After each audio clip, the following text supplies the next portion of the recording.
Hey, what's going on, guys? Tim here. Wanted to post a video on a design that I'm working on, and I'm feeling pretty good. It's going to be, I think I'm just going to make this for myself, and I'm going to, probably frame it after it's done and put it on the wall.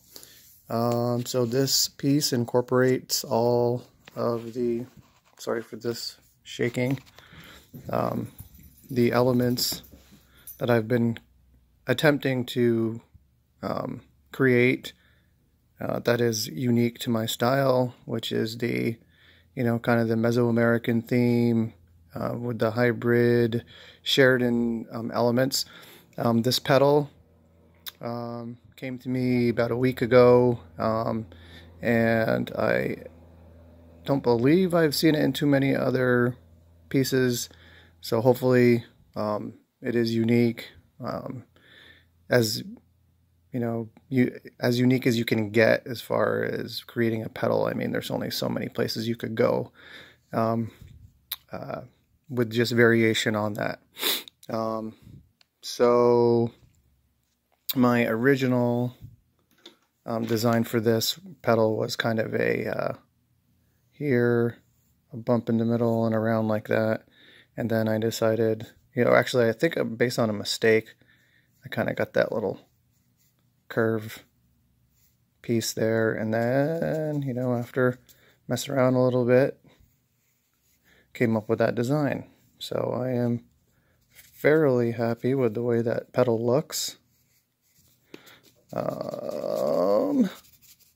And I'm very happy with the way, this piece is coming together. I would do some, sketching live, but that's probably boring for some people. I do watch videos like that where I watch people sketch out their work. It's interesting to me. Then again, I am a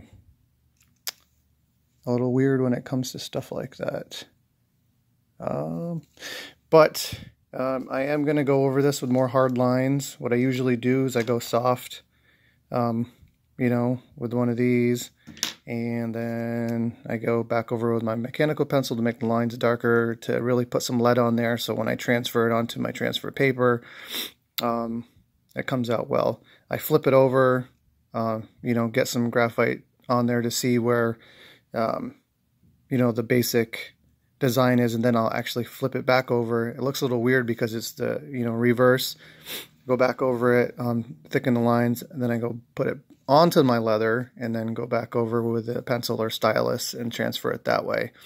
And then I'll go back over with a B8 pencil, which is very soft, and then go back over the places where I think needs touching up.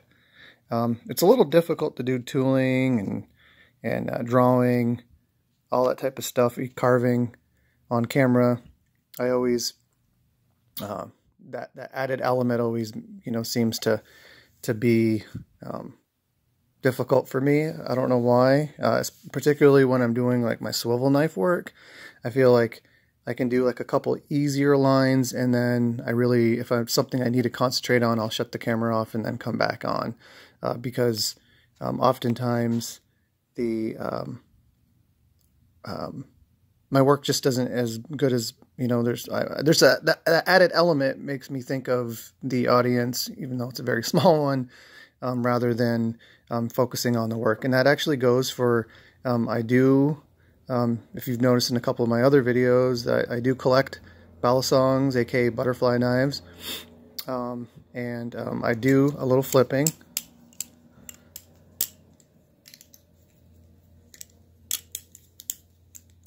And every time I try to get a good video to post, like on Instagram or something, it ends up coming out like crap, and I'm not happy. I definitely don't flow as well as I do when I don't have that camera on. Sometimes I can get a decent video and I can, edit it so it looks fluid. But for the most part, anytime I try to do the combinations that I want, it doesn't come out as good as I like it to. So that transfers obviously to the swivel knife work and such. But this is the first step for everyone. I feel like the more that you draw, it actually, even if it's someone else's design, if you draw it out, when you go to actually do the swivel knife work, your mind and hand have already connected that pattern in a way. So it's actually easier. So even some of the things that, you know, that used to be more difficult for me, they started to become a little bit easier for me as far as swivel knife work when I started drawing out my own designs. Because that connection has already been made, it's kind of like, you know, when you're taking notes in a class and you're listening, you're taking notes, and you're trying to retain that information, you're gonna collect more of that information because you're doing it with your memory, with your hand, with your eyes. It's just like all that input comes in, and it's better, you know, it's better downloaded in your brain. So I definitely feel strongly that, you know, that sketching helps out my overall skill in leather crafting. That's my 2 cents. I will show this finished drawing when I go to transfer it onto my panel once I have that all cut out. Thanks for watching, guys. Embrace your creativity.